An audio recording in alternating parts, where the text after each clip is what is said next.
Hi, it's Shane from PlantBasedRunner.com, and today's video is going to be about 10 ways to keep that dream gig.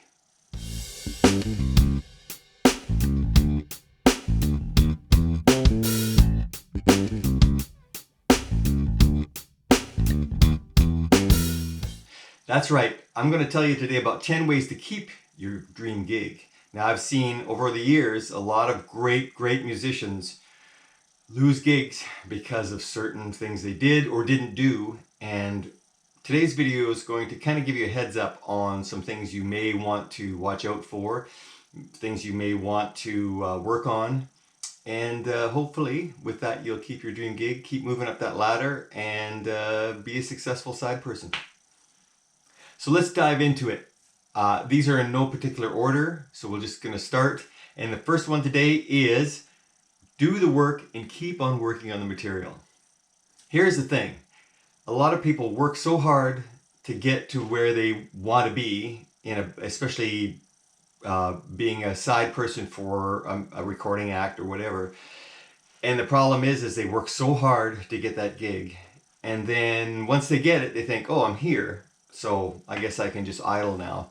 And that is not a good thing, because if you do that, you're going to start slacking off. You're going to start getting a little sloppy, a little messy, maybe depending on the gig too. If you're required to play exactly like the album, then you have to practice that. You have to practice, keep on top of having everything perfect. And I'm talking micromanaging your playing. Like, listen to what you're playing. Like as a bass player, I listen to where the bass comes off, if it comes off with a snare or what the pattern is.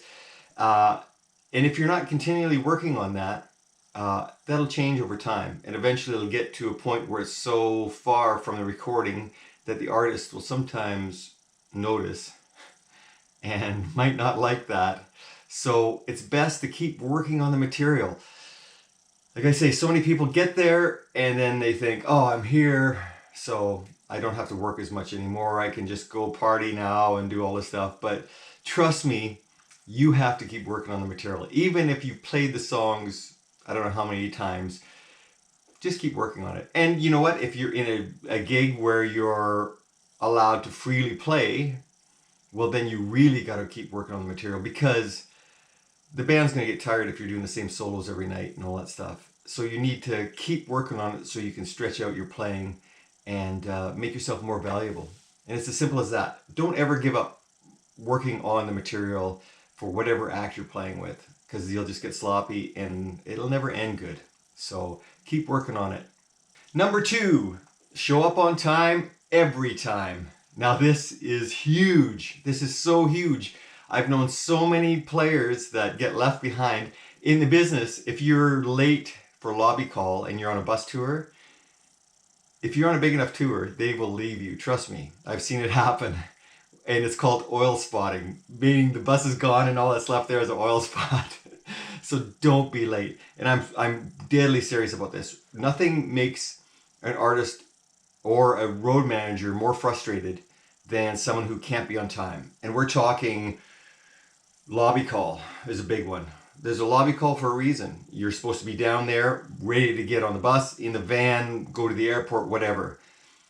We have cell phones now that you can set 10 alarms if you want, if you have trouble getting up in the morning. And let me tell you, I've done so many gigs where you're done and packed up in the back of the hotel at like 1 in the morning, and your lobby call is 4 a.m. to get to a 6 a.m. flight. So that's not a lot of sleep. I set a lot of alarms. You can, even if you're in a hotel, call the front desk. They'll give you a wake-up call. But don't be late. And that goes for anything. When you're doing a gig, don't be late. I show up early personally, because if I'm driving to a gig, let's say I'm doing an in-town gig, I will leave quite a bit earlier than I have to. You can get a flat tire, there could be traffic, there could be an accident, numerous things. And if you pad enough time in there, chances are you'll make it on time. Same with airports. I've seen guys miss flights because they slept in, but mainly it's like, oh, it's an hour to the airport. I have to be at the airport an hour before, so I'll just leave it an hour before. Again, traffic, accidents, you name it, flat tire. I aim to be at an airport domestically anyways, at least an hour and a half before my flight. If it's international, I double that because, man, a lot of things can happen, especially international flying. You can get into it if you have to clear customs. It can be backed up. So expect the unexpected. Pad a lot of time in there, and trust me, being late, sometimes it can't be helped. But if you keep doing it, there's no road manager or artist that's going to put up with that, no matter who you are and no matter how famous you get. I always think if you're always late, it's basically you're telling people you don't respect their time, their personal time. So, man, less pressure on the artist, less pressure on you if you show up early to everything. If you're really early, grab a cup of coffee, go for a walk, do whatever, but just don't be late. Number 3, this is one gets me. It's talk less and be humble. I mean, there are times when we want to talk about what we've done. Of course, you're going to have to do that to kind of solidify your spot. But man, I have been with musicians that talk nonstop about everything they do as if it's the most important thing in the world. Trust me, there is a time and place for that. If you're sitting around after a show talking about stories about what happened, that's great. But you know what? These guys that need to talk all the time and need to try to impress upon you that they're bigger than they are or whatever, stop that. Talk less, listen more. People like, you know what? When I'm working with an artist, I find the best way to get on their good side is ask them questions and then listen to what they have to say, because a lot of artists like to talk about what they've done, and just like musicians. But the trouble is, if you go on and on and on, you're going to start seeing people avoiding you.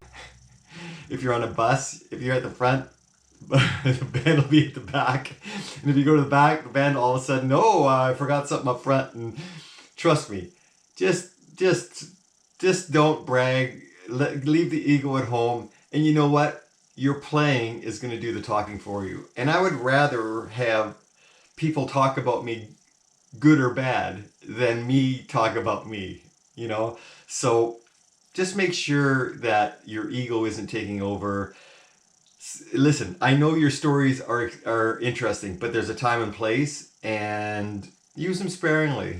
You know, be an onion. Don't just lay everything out at the very start and then rehash old stuff, right? I mean, a few stories are great. Just learn when the appropriate time to tell a story and when the appropriate time to listen to a story and the appropriate time to just chill. And like I say, let your playing do the talking for you. Number 4, I would say this is an important one too. Do the show as expected. Don't interpret it. Know what is expected of you.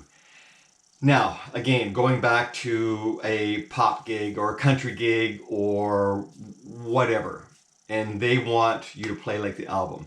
Well, you know what? If you're playing a ballad and you've been practicing your slapping and tapping and all that stuff, and you try to incorporate that, that's probably not going to go very good.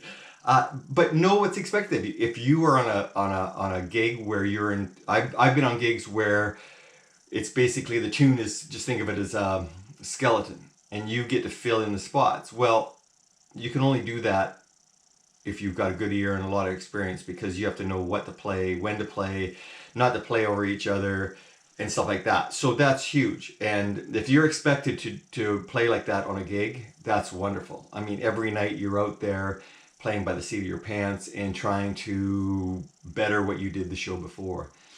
If that's the gig, awesome. So work on that hard. But if your gig is to replicate the album version, don't stray from that.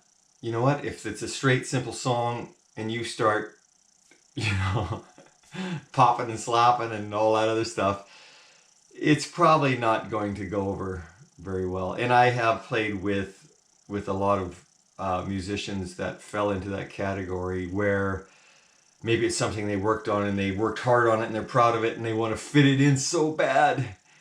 And I hate to say it. Well, no, I'm not going to say it. I was going to point out certain musicians, but everybody is guilty of this at some point in their life, where they start playing outside of where the tune, where the song actually wants you to play.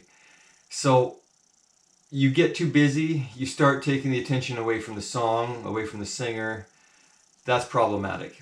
And people usually don't put up with that. I would rather play simpler than more complex on a lot of the gigs that I play. Even the ones that I've played where you have to improvise every night. Um, you know, there's certain times where you can step outside and push your limits, but in reality, it still has to be musical. So I tend to go on the safe side. Maybe that's not the right way to do it, but the nice thing is that you're not annoying anybody in the band by, look at me, I can do this wonderful tap progress that doesn't fit the tune, or I can play double kick for this whole tune when it doesn't really fit. Just know your gig and know what's expected of you. And if, some of the best acts I've seen have worked on replicating the album in playing and sound. And you go there and it sounds like the album, but it's so huge. I love that. I absolutely love that, just as much as I love going to see a band that will improvise. But those are incredible skills to have, both sides. And depending on what your gig is, work on it, stay in that parameter, and your artist is going to love you for that. Okay, number 5 is a big one. Hygiene. That's not 2 words, that's 1. Hygiene, not hygiene. You know what? I know you're saying, well, you don't have to explain this to me, but I do, because I wish I could tell you exact situations, but I'm not going to go there. But we have all been around the person that maybe doesn't have great hygiene. If you're on an outdoor show and you're on a huge stage line and you don't have to be near anybody, that's fine. You know what?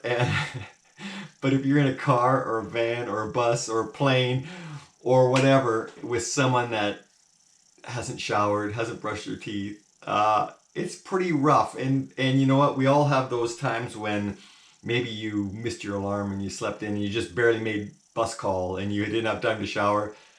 Okay, you'll get away with it once or twice, but man, oh man, if you've been out partying all night and you got beer breath and you haven't showered, don't let that happen more than once. Trust me, because it is uncomfortable. And again, an artist will take a lesser person that will show up, do all this stuff, and not cause a problem, before they'll take a great player that has bad hygiene. And I guarantee you, every time you'll lose a gig for that. And listen, hygiene just doesn't cover not showering or brushing your teeth.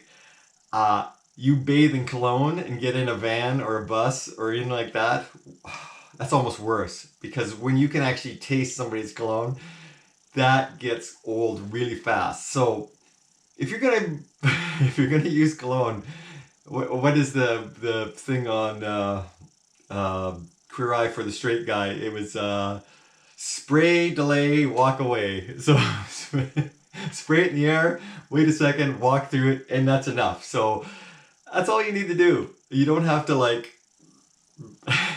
bathe yourself in it and knock everybody out. So just be aware of these things, because listen, when you're on the road for a long time, and little things become big things, because they do, because you're cramped in a little space. And let me tell you, 90 minutes of fun on stage at night is only a small fraction of your whole day. Most of your day you're spent traveling or stuck somewhere. So just be kind, be aware of other people around you, and make sure you shower, make sure you brush your teeth, but don't go overboard and bathe in your cologne, because man, oh man, people will not put up with that. And some people are really sensitive too. So use it sparingly, okay? And it won't be a problem.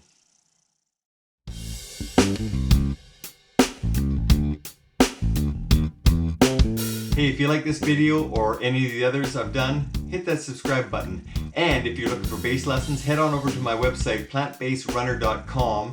Go to my contact page, send me a note. We'll work something out. Thanks for watching.